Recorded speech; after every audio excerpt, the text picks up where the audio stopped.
আমাদের সামনে যাওয়ার একটাই পথ যে আমরা আলোচনা করব, দ্বিমত পোষণ করব, বহুমত পোষণ করব, সিদ্ধান্ত নেব বাংলাদেশের মানুষের পক্ষে।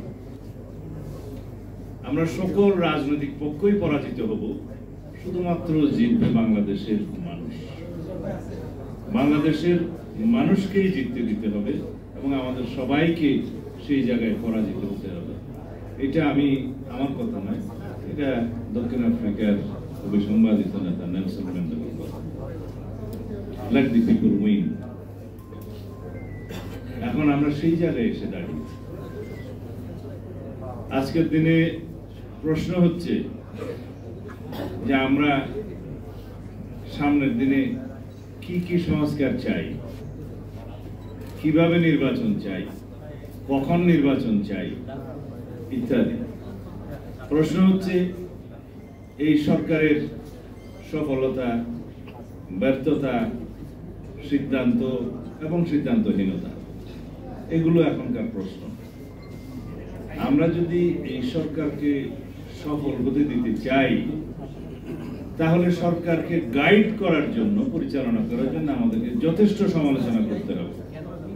এমনকি আমাদেরকে সড়কে আন্দোলনও করতে হতে পারে সরকারকে সঠিক রাস্তায় নিয়ে আসার জন্য।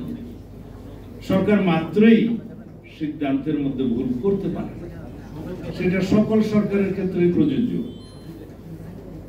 এখন ইন্টারিম গভর্নমেন্ট যে সকল সিদ্ধান্ত নির্ভুলভাবে নিবে, এটা তো সঠিক নয়। ভুল তাদেরও হতে পারে, কিন্তু সেটা সঠিকভাবে পরিচালনা করার দায়িত্ব এদেশের সাংবাদিক সমাজের যেমন আছে, রাজনৈতিক গণতান্ত্রিক শক্তিগুলোর, সামাজিক শক্তিগুলোরও তেমন ভূমিকা আছে। সেই জায়গা থেকেই আমরা এখন আমাদের দলের পক্ষ থেকে চিন্তা করছি যে সরকারের কিছু ভুল শুধরিয়ে সঠিক রাস্তায় এনে গণতান্ত্রিক রাস্তা বিনির্মাণের জন্য এবং একটি নির্বাচিত রাজনৈতিক সরকারের পথ পরিষ্কার করার জন্য খুব দ্রুত আমরা কিছু পদক্ষেপ নেব। সেটাকে আপনারা সরকার আন্দোলনও বলতে পারেন, সমালোচনাও বলতে পারেন। অবশ্য মাননীয় প্রধান উপদেষ্টা মাঝে মধ্যে বলেন যে আমরা বেশি বেশি করে যেন সমালোচনা করি, সরকার সঠিক পথে থাকে। এই সরকারের একটি সঠিক গুণ আছে, তা হচ্ছে সরকার মাঝে মধ্যে ভুল সিদ্ধান্ত নিলেও সমালোচনার মুখে সেই ভুলগুলো শুধরায়, গু ধরে বসে থাকে না। এবং সরকার যখন ভুল শুধরায় তখনই মনে করতে হবে এই সরকার জনগণের সরকার। সেই জন্য আমি আজকে এখানে কিছু কথা বলতে চাই। সেই কথাগুলো হচ্ছে, নির্বাচন যদি বিলম্বিত হয়, সেই সময়গুলো আপনারা কেন বিলম্বিত করবেন সেই যৌক্তিকতা জনগণের সামনে তুলে ধরতে হবে। ইতিমধ্যে 6 মাস পার হয়েছে।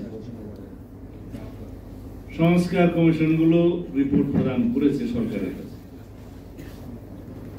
সেই রিপোর্টের উপর ভিত্তি করে রাজনৈতিক দলগুলোর সাথে, সামাজিক শক্তিগুলো এবং বিশেষজ্ঞদের সাথে কথা বলার কথা। রিপোর্ট প্রদানের পরে প্রায় 14 দিন 15 দিন পার হয়ে গেছে। সেই উদ্যোগ অবশ্য এখনো দেখা যায়নি। আমি আশা করি খুব শীঘ্রই আপনারা যে সমস্ত বিষয়গুলো রাজনৈতিক দল এবং বিশেষজ্ঞজন এবং সামাজিক শক্তি সমূহ ঐক্যমত পোষণ করতে পারে, সেগুলো আগে চিহ্নিত করুন সংস্কারের মধ্যে।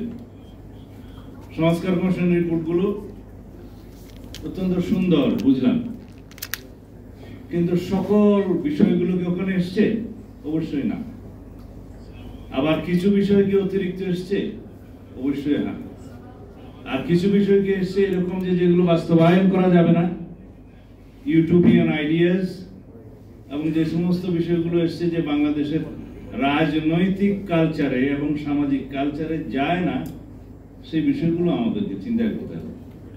কারণ যারা আপনারা সংস্কার কমিশনে বসছেন, আপনারাও ইনসান, মানুষ। আপনাদের যে সঠিক সকল বক্তব্য এবং রেকমেন্ডেশন 100% সঠিক হবে এমন কোনো নিশ্চয়তা অবশ্যই